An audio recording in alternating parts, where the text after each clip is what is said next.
respondendo tua pergunta do fim, Tá. pelo fim dela, a gente teve, no ano passado, pela primeira vez, um ataque direto do Irã contra Israel e 2 ataques diretos de Israel contra o Irã. O primeiro ataque de Israel contra o Irã foi uma coisa muito superficial e singela, que foi Israel atacou um radar de uma bateria antiaérea do Irã, da defesa aérea iraniana na base nuclear de Natanz, eu acho. Só. A segunda vez foi depois que o Irã atacou Israel pela segunda vez. E depois, essa segunda vez, que eles lançaram 200, 300 mísseis, Israel avisou que atacou o Irã. Eles efetuaram aí uns 35 alvos foram alvejados no Irã, e voltou, e o Irã disse que ia responder e nunca respondeu, né? Então essa foi a primeira vez que Israel abertamente atacou o Irã, anunciou que atacou o Irã, destruiu alguns alvos bastante sigilosos e até estratégicos do Irã neste ataque do ano passado. Desta vez é diferente, dessa vez teve uma guerra. A gente pode chamar que teve um conflito armado entre os dois países de 12 dias, né? Como que se estabelece quando é guerra e quando não é? Você sabe esse limite?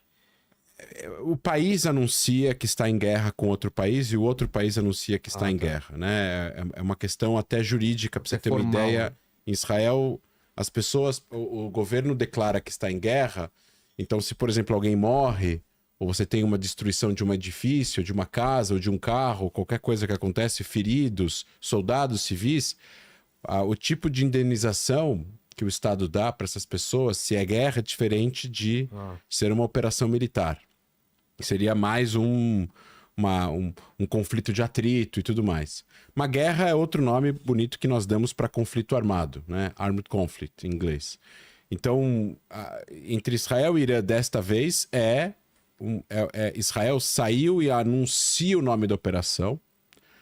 Existia um nome essa operação, mas não deixa de ser uma guerra Irã-Israel de 12 dias. Pode ser chamado de Guerra dos 12 Dias, que nem teve a Guerra dos 6 Dias em 67, que parece ser parecido, né? Porque Israel também fez uma ação preventiva contra o Egito, contra a Síria, depois que eles fecharam o Estreito de Tirana, que é o fechamento do Mar Vermelho para os navios israelenses. Eles estavam se planejando atacar Israel ao meio-dia, Israel atacou eles às 6 horas da manhã.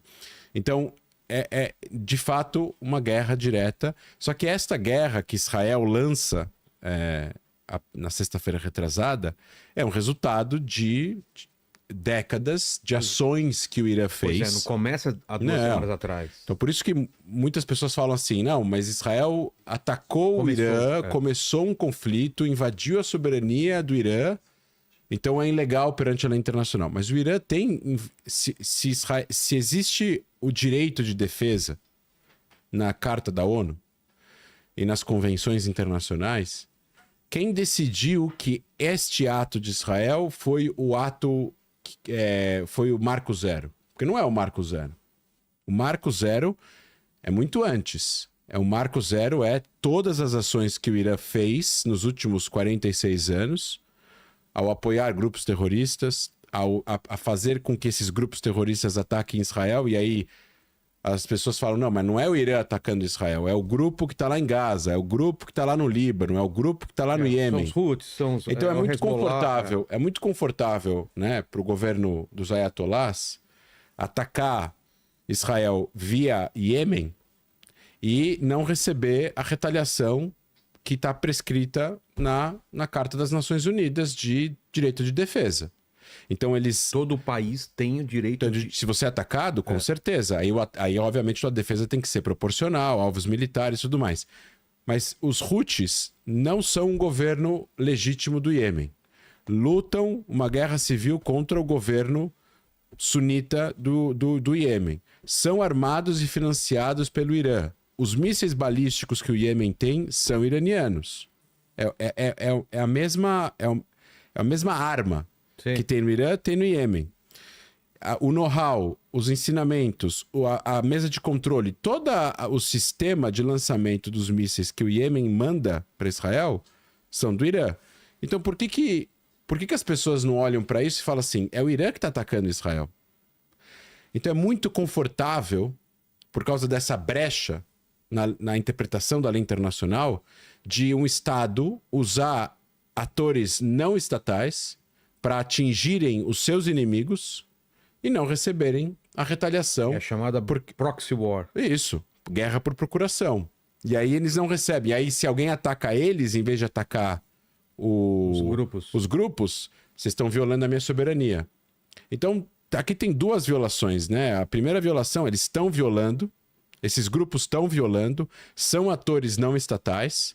Os atores não estatais apoiados, financiados... E assim, o Irã nem esconde isso. O Irã não esconde que eles apoiam esses grupos. Ah, não? Não. Nunca negaram? Não. Eles recebem essas pessoas no Irã. Eles recebem os lideranças no Irã. Já teve congressos que eles receberam o líder do Hamas, o líder do Hezbollah, o líder dos Houthis. Se você for ver a posse do atual presidente, depois que o Raisi morreu no acidente de helicóptero, que tá lá aquela famosa foto que botaram o Alckmin lá do lado também, sentado... Tá o líder do Hamas, o líder do Hezbollah, o líder dos Houthis e o líder da Jihad Islâmica e o Alckmin do lado, entendeu? Sim.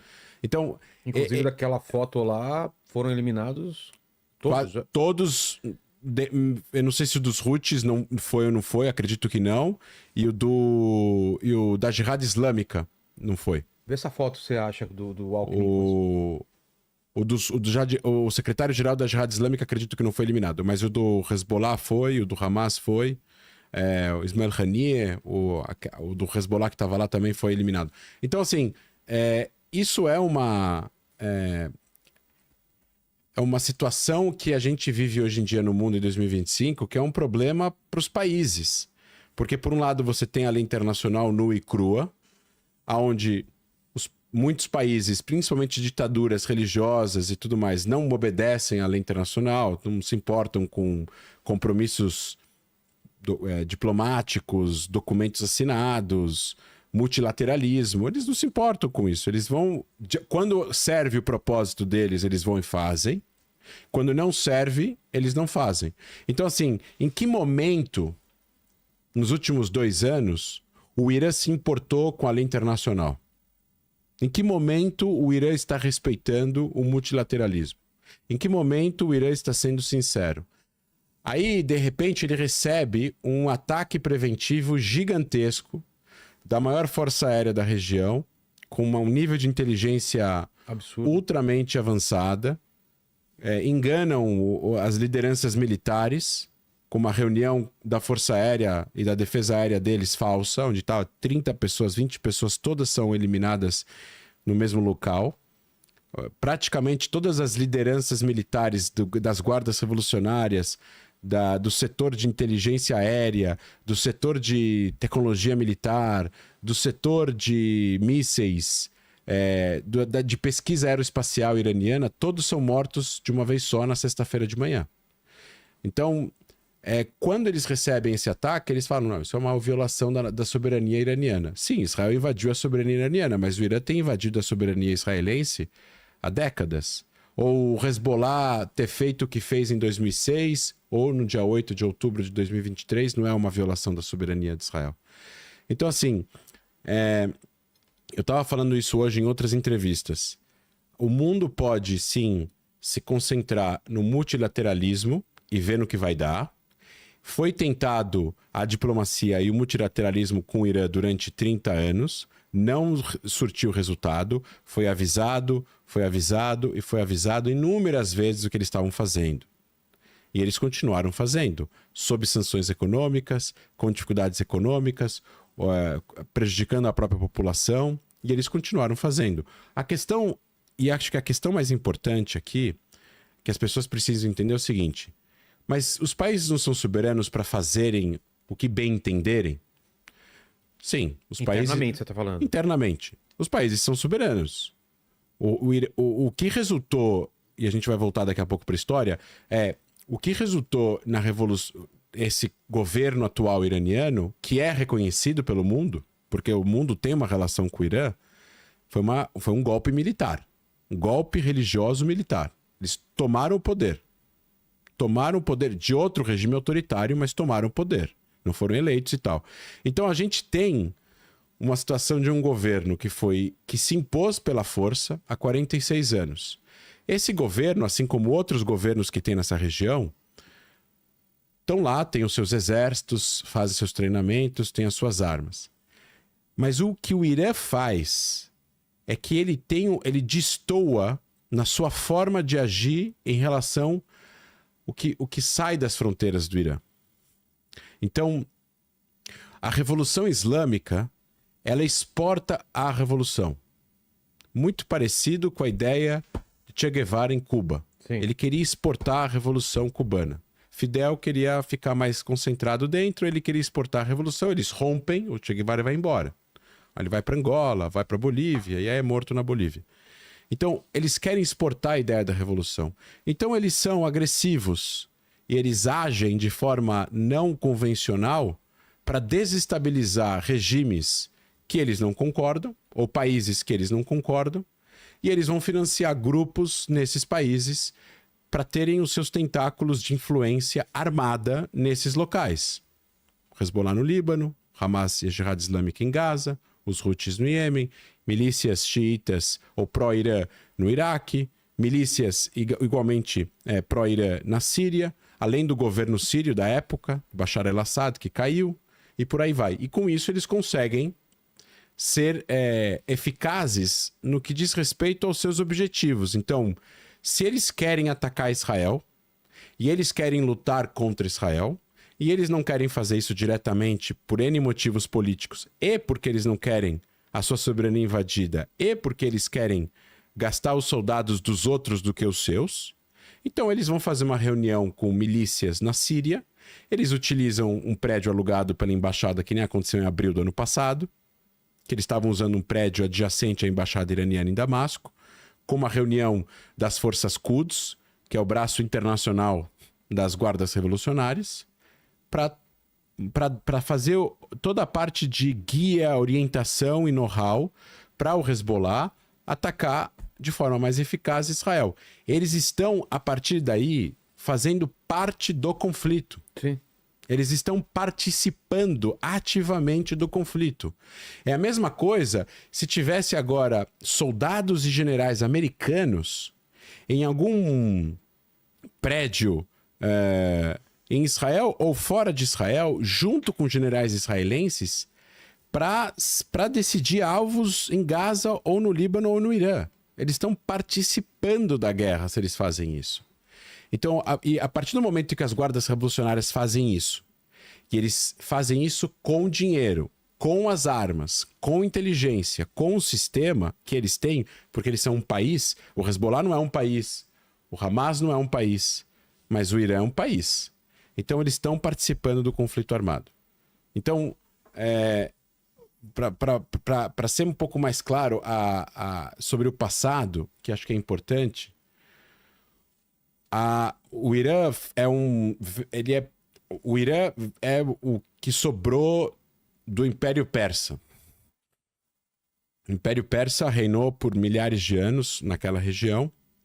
É um conjunto multiétnico de vários povos da região. Você tem gente do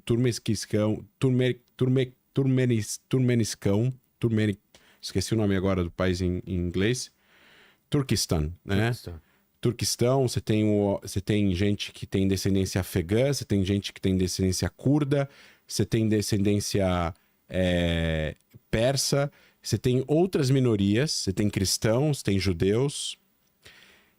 E a formação do Estado trouxe monarcas, presidentes... Turcomenistão, eles estão Turcomenistão. Monarcas para reinar a região.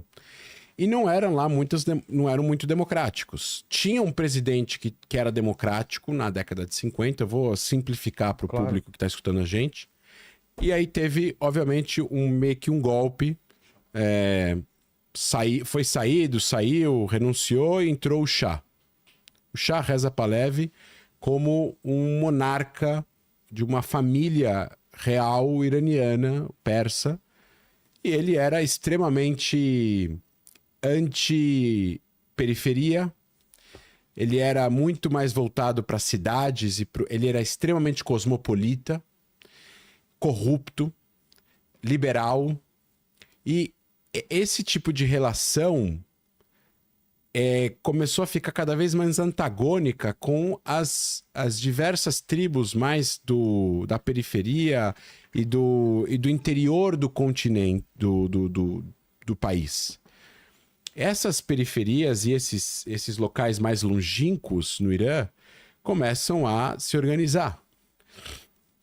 Entre eles, comunistas, estamos falando pós-Segunda Guerra, onde, enfim, muitos países e muitas regiões flertavam com a ideia da União Soviética e do comunismo. Sim. E clérigos religiosos, que queriam fazer frente a essa modernização e essa ocidentalização do Irã. Eles não queriam ocidentalizar o Irã. Eles viam isso como um perigo existencial para a cultura, para a religião, por uma série de motivos sociais. E devagarzinho, essas pessoas foram conquistando vozes, porque o regime do Shah é um regime que privilegiava a elite, privilegiava cidades, tratava dissidentes políticos de uma forma completamente autoritária. E aí esses religiosos foram crescendo, foram ganhando força, até que ficou insustentável. E nisso surge o líder Khomeini, que estava no exílio, para unificar e trazer uma unificação e fazer o que eles chamaram na época de justiça social. Justiça social. E assim acontece a Revolução Islâmica.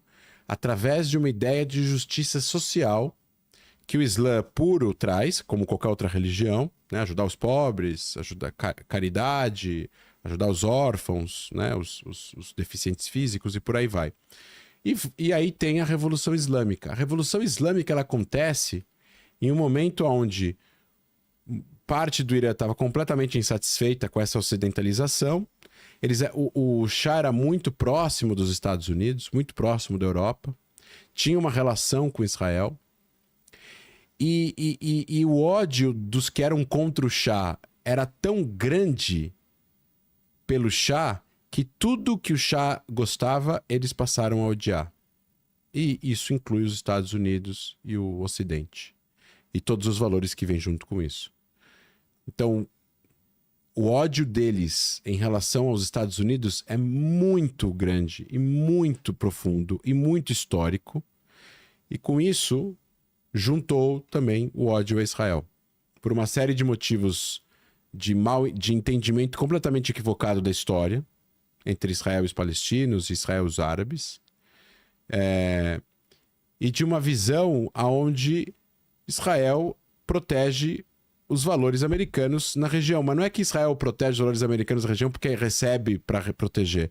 Simplesmente é natural, como uma democracia, se aliar a outra democracia. Agora não importa se você é de esquerda ou de direita, você está num país liberal, democrático, onde tem direitos muito parecidos, e imprensa livre, e direito para as mulheres, e para a comunidade LGBT, e por aí vai, em Israel e nos Estados Unidos.